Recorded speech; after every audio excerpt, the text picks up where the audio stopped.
not instilling and enforcing discipline with your children, sucking their teeth, stomping up and down the stairs, not listening, being needed to be redirected and prompted several times. That's a little bit of my counseling and therapy language, but you know what I mean. Redirected several times, prompted several times to do a simple task. I would have never been able to get away with that. And that's what's going on these days. These youth are out of control. So no wonder they're out of control when they come to school. No wonder they don't respect their teachers. We can't necessarily all the way blame that on racism, because if you go to a lot of these inner city schools, many of the principals, assistant principals, and teachers are black.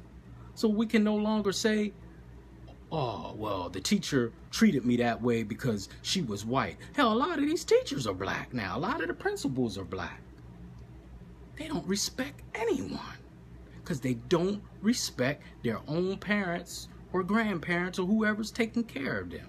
Shame on you if you allow your children to suck their teeth and stomp up and down the stairs and talk back and act a fool, and then expect them to go to school and respect Mrs. or Mr. whoever. Most likely it's not going to happen. But we all paying the price for it, because somewhere people from our generation who experienced ODD have dropped the ball. I'm not talking about oppositional defiant disorder.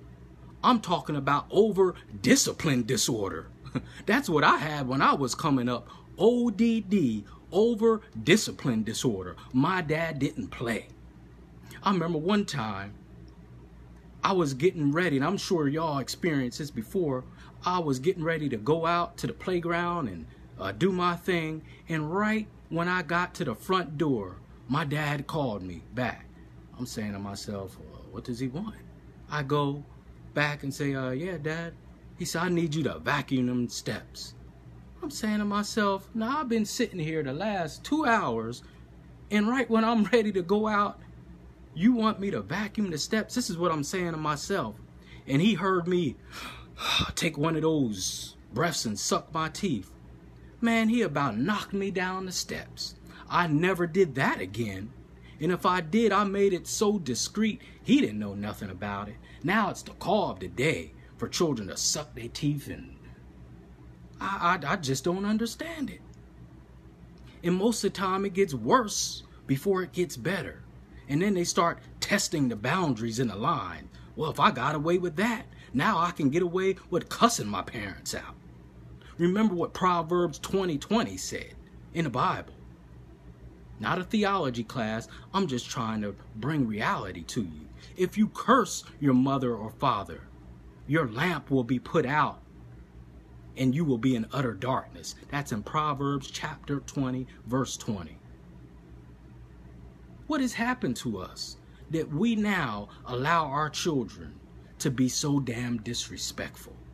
When many of us coming up, were a part of ODD, over-discipline disorder.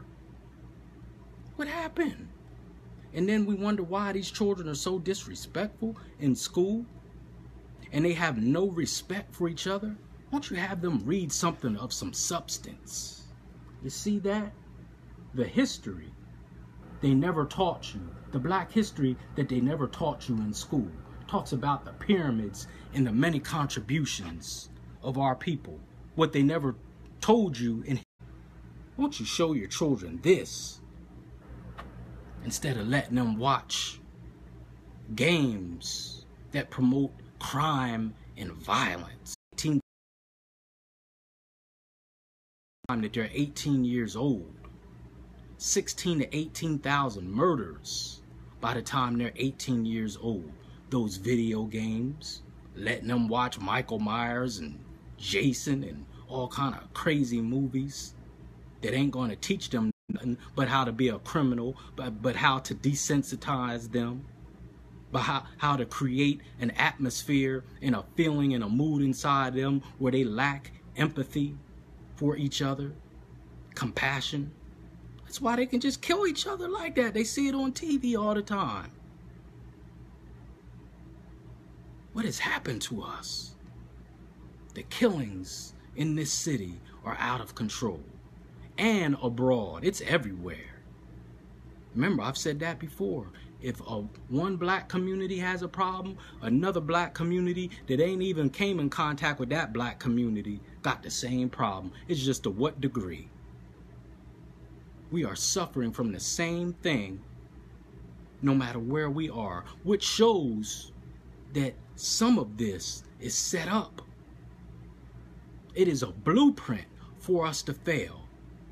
But you don't need any kind of economic power to instill morals and values and respect with your children. Good Times showed us that. They were poor, they were struggling, but they had a father and a mother that didn't play. That's real. If we implement it, that is real. Good Times wasn't no mythical show. That was real. That's why they didn't want it to play out the way it did. I've spoke on that plenty of times. They wanted Esther Rolle to play the role of a single black mother struggling with no man in sight. And she said absolutely not.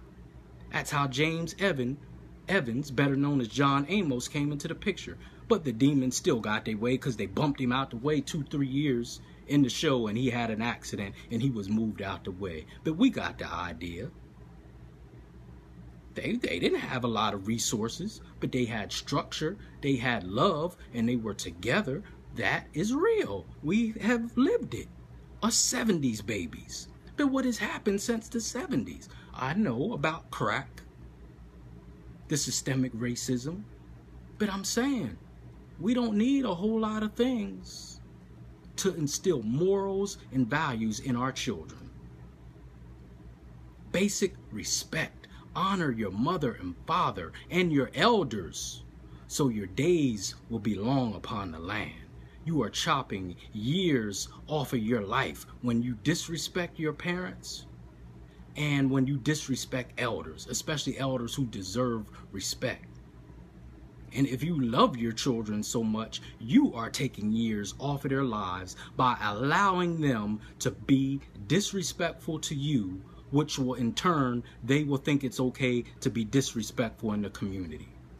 And that's why we got all this and the bloodshed. It is out of control. This is Brother Sharif with the Hour of Power. Please share these messages. And I'm going to enhance this technology. And I'm going to get these messages out there more with the Most High's help. Just bear with me. But I hope you're benefiting from these messages. And please share them with those who you think can benefit from it. So again, go to Hour of Power, Sharif, S-H-A-R-E-E-F, Hameed, H-A-M-E-E-D on YouTube. Subscribe and share so we can continue to lift the mind, body, and soul of our people. Thank you.